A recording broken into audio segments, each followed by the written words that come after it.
kaibigan, katrabaho at kapuso. Nagluluksa ang kapisanan ng mga broadcaster ng Pilipinas ngayon sa biglaang pagpanaw ng isa sa mga batikang mamamahayag na si Miguel Castro Enriquez. Sa edad na 71, tuluyan nang namaalam ang veteranong broadcaster. Agad namang naglabas ng opisyal na pahayag ang Kapuso Network. Sa labis na kalungkutan ngayon ng istasyon na isa sa mga pinakamasakit na balitang kanilang iniulat. Sa ilang milyong Pilipino ang pagpanaw na ng kanilang minamahal na kapuso na si Mike Enriquez, na mapayapang sumama sa ating lumikha nitong Martes ng Agosto. Matatandaang may iniinda na itong karamdaman matapos na sumailalim ito sa kidney transplant taong 2021. Dahilan ng pansamantalang pagpapahinga muna nito noon sa pagbabalita. Naging maayos naman ang operasyon nito, paglalahad pa nito na nabigyan niya ng halaga ang takbo ng kanyang buhay pati na sa karera nito matapos ang operasyon. Nagpaalam naman ito sa pangalawang pagkakataon upang ipagpatuloy ang kanyang pagpapagaling, kung saan matagal na nga itong hindi nasisilayan sa telebisyon maging sa mga news program nito hanggang sa sumakabilang buhay na nga ito. Samantalang emosyonal naman ang mga kasamahan nito sa 24 oras habang ibinabalita ang pagpanaw ng kanilang kasamahan. Nagbigay naman ang 24 oras ng tribute para na sa namayapang si Mike Enriquez bago pa man magtapos ang kanilang news program. Naiyak na lamang ang mga news anchor na sina Mel Tiangco, Vicky Morales at Emil Sumangil habang sinasambit ang huling mga linya nila sa 24 oras. Hindi naman mapigilang maging emosyonal ni Mel Tiangco na isa sa mga nakasama ng namayapang broadcaster sa loob na rin ng ilang dekada bilang mamamahayag.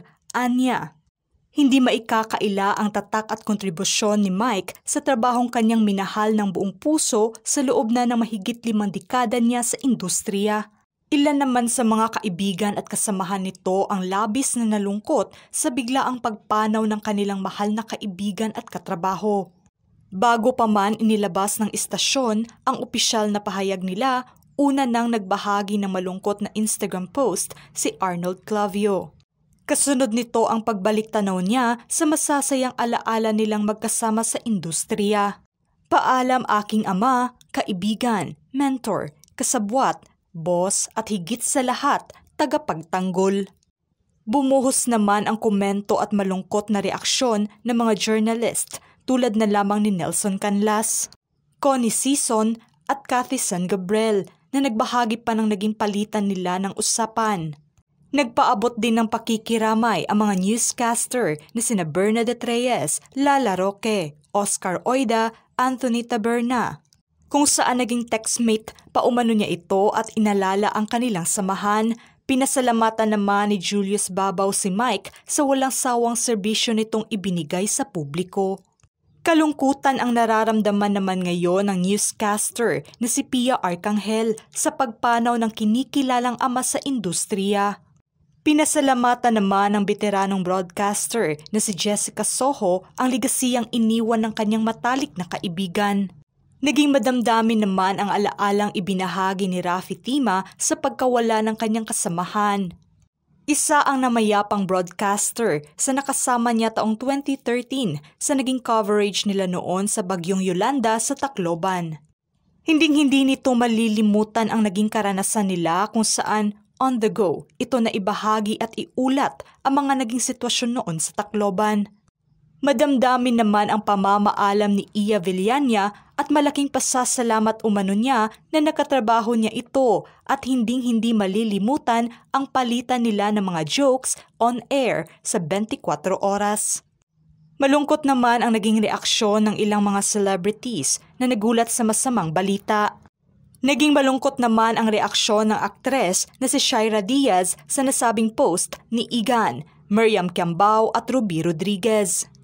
Binigyang pugay naman ng singer at aktres na si Julian San Jose ang namayapang broadcaster, pati na si Alden Richards na hindi makapaniwala sa masakit na balita. Sobrang nalungkot naman si Gary Valenciano sa pagkawala ng kanyang kaibigan. Nakasama niya umano ito bilang DJ taong 80s at 90s. Sa mga panahong nagbabahagi siya ng kanyang mga kanta sa lahat ng radyo. Umiyak naman ang aktres na si Yasmin Curdy nang malaman ang masakit na balita. Inilarawan niyang isang mabait na tao na walang kaarte-arting nakipag-fist bump ito sa kanya tuwing nakikita sila sa lobby.